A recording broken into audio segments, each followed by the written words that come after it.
So with the global release for Artifact right around the corner, it has occurred to me that while I've made some Artifact videos, some of you may not have had a chance to play the game yet, you may not have watched me stream it, maybe haven't even watched any other videos about the game, but have an interest. So I thought it would be a good time to maybe just do a quick video that is a walkthrough or a tutorial of the user interface, and also talks about the different game modes that'll be available at launch, so that if you try the game out and it's your first time diving in, you kind of have an idea of like where to go and what to do when you first start. So when you first sign in, this is going to be your user interface. There will be some options on the right. So we've got like Call to Arms. This is a special event. Play Artifact will take you to a certain part of the menu. Card Collection also will take you to another part of the menu. Clicking up here on the logo actually opens up the full menu as well. I keep saying like a part of the menu because once you actually get beyond this splash screen, there's like tabs and you can hop back and forth between any part of the menu, and we'll see that in a moment. Standard settings area where you have hotkeys you can set up, system stuff you can change, and so on and so forth. This does use your Steam friends list, so clicking over here opens up your Steam chat. Clicking over here opens up your Steam friends. You're not going to see it because I'm doing game capture, but these are opening up windows as I click on them, and so on and so forth. So again, I could click on any one of these to hop to the menu, but I'm actually going to click on the logo, and you'll see these tabs that hop up. And if I come over here to like featured, this is the Call to Arms thing, and then so on and so forth. So if I drop back out, you'll notice if I click on Call to Arms, again, exact same place. That's this featured mode, and this is what's available as the featured mode right at launch. So let's start here. Call to Arms. Excuse me, I might cough a few times as I'm recording this because I'm still getting over being sick, but Call to Arms is a special event. It's free to play. It gives you 6 pre-constructed decks, and as a new player, it's a great way to try out the game for the first time.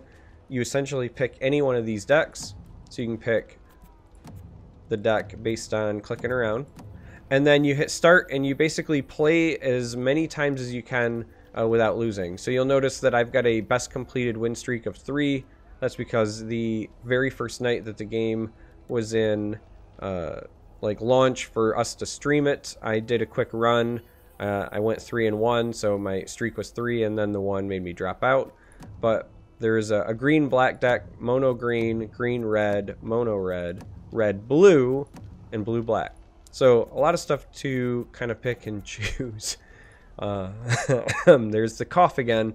Damn, that's going to be frustrating. Anyway, a lot of stuff to pick and choose from. Great way, as I said, to just dive in because these decks are already made for you.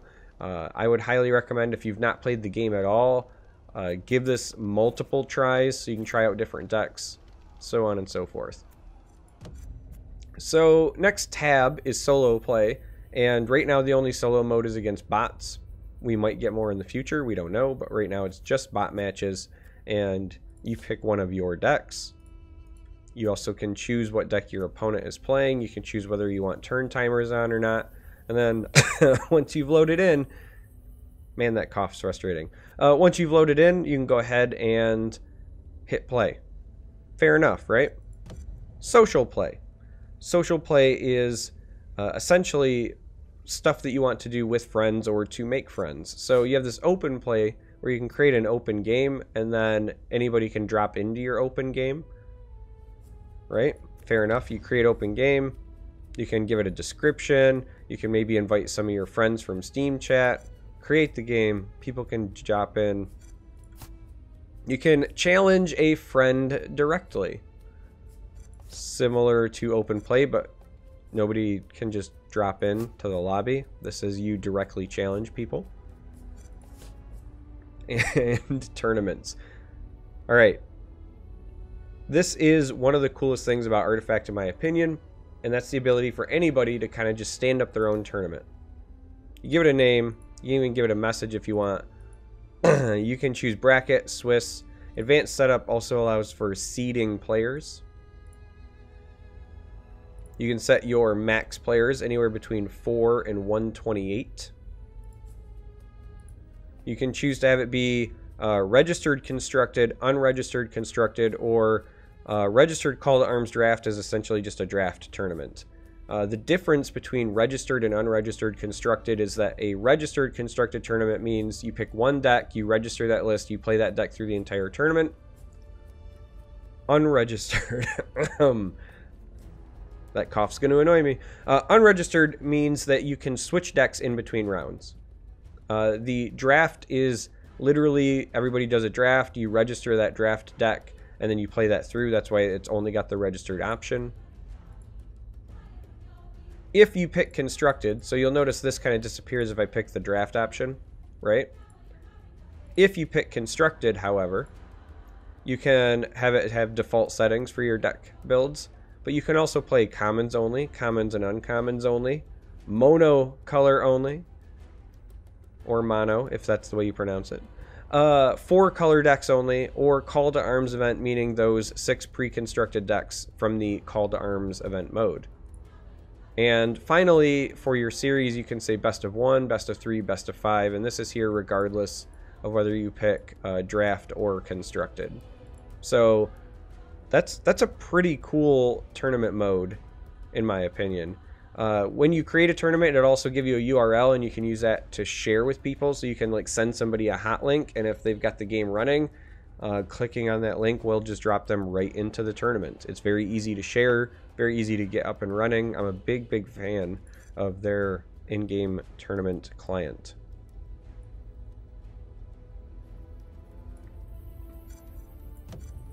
Casual play. So these are all the ways that you can play that do not cost you event tickets. Global matchmaking, think basically like a ladder without a ladder. There is no public ladder as of right now, but this is a way that you can just be randomly matched with anybody in constructed. You pick a deck, and then you find a match. It's that simple. Then we have casual constructed. This is a gauntlet mode where you try to either get 5 wins before you get 2 losses. So you either get 5 wins or 2 losses, and that ends your run. I know this says perfect runs, but really it's 5 win runs. So if you go 5 and 1, it still counts it as a perfect run.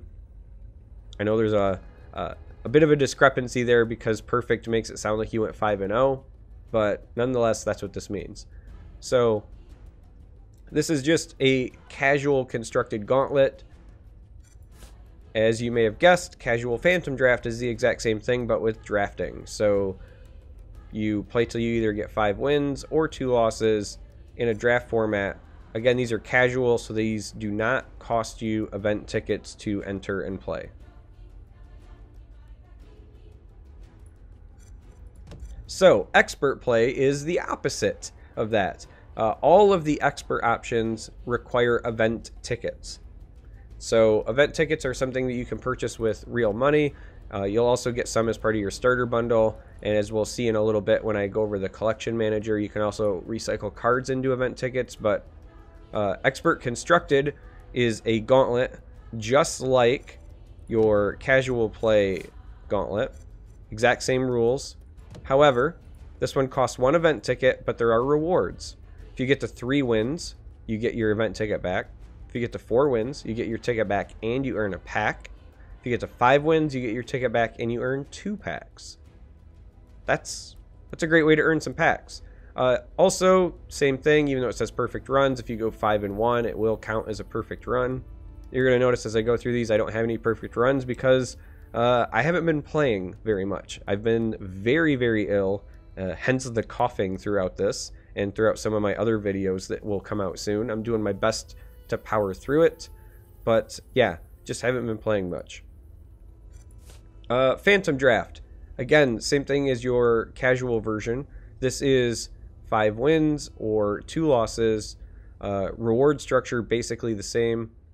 3 wins get you a ticket, 4 wins 1 ticket 1 pack, 5 wins 1 ticket 2 packs. 5 and 1 still counts as a perfect run despite not being perfect. This is Phantom Draft, So you build your deck after you've picked cards from 5 total packs, but you don't get to keep the cards you draft. As you may have guessed, Keeper Draft, unlike Phantom Draft, means you do keep the cards. So this one has a little bit of a higher cost of entry. Phantom Draft, 1 event ticket. Keeper Draft, 2 event tickets, 5 packs. Sounds like a lot, but the 5 packs is basically to cover the packs that you're going to be opening and then keeping the cards from. So kind of makes sense. And 2 tickets is probably because the rewards are slightly greater here. So as we look at the structure, 3 wins get you 2 tickets and 1 pack. So these ones, you just get your event tickets, like in terms of entry, back, right? Here you get your event tickets back and a pack. 2 packs here, 3 packs here, right? So this has the potential to give you your highest yield in terms of cards earned, but that's also why it has the highest cost of entry. So again, just like Phantom Draft, you're building a deck out of 5 packs, but on top of that, the best potential rewards in the game currently, and you keep all of the cards you draft. So if you pick a rare and then the next pack somebody passed you a rare because maybe they opted to take like a really good common hero or something, then you can just take a rare and end up with, like, even if you lose, you can end up with more rares and better card quality than if you had just opened 5 packs. So if you're starting the game but you feel like you're very, very knowledgeable about the game, Keeper Draft is a great place to start. If you are starting the game and you don't feel knowledgeable and don't feel comfortable with the game, I would highly recommend something like the Call to Arms event or some of the casual events until you get, get comfortable with the game, and then maybe dive into the drafts. But once you feel comfortable, Keeper Draft is a great way to expand your collection. And speaking of collection, we're going to dive into the Collection Manager now.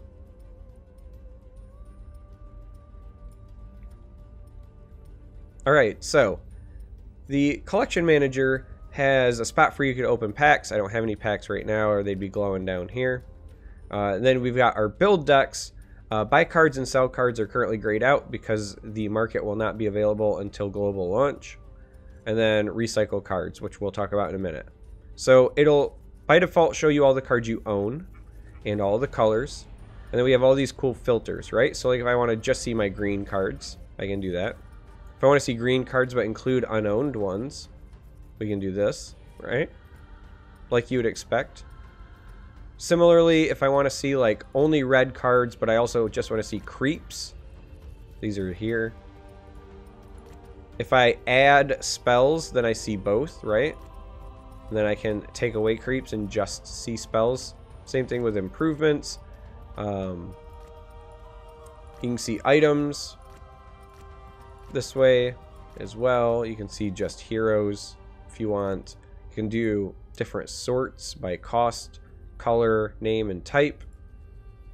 Another really cool thing is there's also sort by rarity. Another really cool thing about this though is the way the cards are presented. So if you're coming from another game like Elder Scrolls Legends, for example, I think you'll appreciate the level of detail they go to, in that if I click on a card, right? So let's go over here to Primal Roar, and it's got terminology on the card. I can mouse over it and it will basically give me the glossary right in here in the menu. So you see this says stun, and I'm like, well, I don't know what stun does. Well, now I know what stun does, right? This will give me a little pop-up, tell me exactly what stun means. Well, I'm stunning a unit. Well, what's a unit mean? Well, this will tell me exactly what a unit means. And it has to be a unit blocking an allied red hero. Well, what's a hero mean? And so you can see that, you know, allied neighbors, there's all this really, really cool, like, new player friendly mouse over stuff here. Same thing with like attack and modify. It's all right here in the menu. I can do this with anybody too, right? So like I can pick Bloodseeker, come look at his card. It's all, in my opinion, pretty great. So another really, really cool thing, in my opinion, if you're coming from Legends, is the lore. So one of the things in the Elder Scrolls Legends that people have been asking for a long time is like flavor text. Over here, you can see there's flavor text for each of the different cards. And to take it a step further, you can have the voice actors in the game read you some of the flavor text. I want to grab one that's not like super long though. So here, let's do Zeus. I care little for the affairs of mortals. I have no stake in the war between the Red Mist and the Bronze Legion. And the plight of the Vul does little to stir my blood. What I do care about, however, is that charlatan Storm Spirit claiming my lightning as his own. And so, I travel to Roseleaf to prove that there is no god of lightning above me. So, I think that's really, really neat. I love all of the very minor, subtle touches that they've done throughout this menu to give us lore, like I said, to give things interactivity. I'm just a big fan of the layout of the collection manager. And so, as I try to not cough, the last thing is card recycling. So event tickets are something that you can purchase with real money, but you can take any 20 cards if they're of the same card and also recycle them into event tickets. So as your collection grows, if you get a bunch of specific cards, so like I've got 11 defensive stances, for example. If I put this in here, you'll see next ticket progress 11 of 20. This is a great way when your collection starts to get bogged down by a bunch of commons, right? Like I have 12 Relentless Zombies. Keep in mind, I have not opened many packs. As you may have noticed, I don't have many perfect runs. I also have not opened many packs. So my collection is pretty small and I'm already racking up a fair number of commons. This will be a great way to pad your event tickets and let you participate in those events where you can earn rewards. I really like this system. I think this was well implemented. I think that there is a little bit left to be desired in terms of just filling this with cards where you auto meet the requirements and also your excess quantities, you know? I think it would be nice if there's a way to click this and sort, for example, so I could see all of the ones that are big in terms of volume instead of having to scroll through. But the UI has been so well put together by Valve, it wouldn't shock me if we get some of those things in the next couple of builds. The turnarounds in terms of feature requests and improvement have been great all throughout the beta, and so far, even since launch, they've had pretty fast turnarounds. So I imagine that this will see some improvements soon.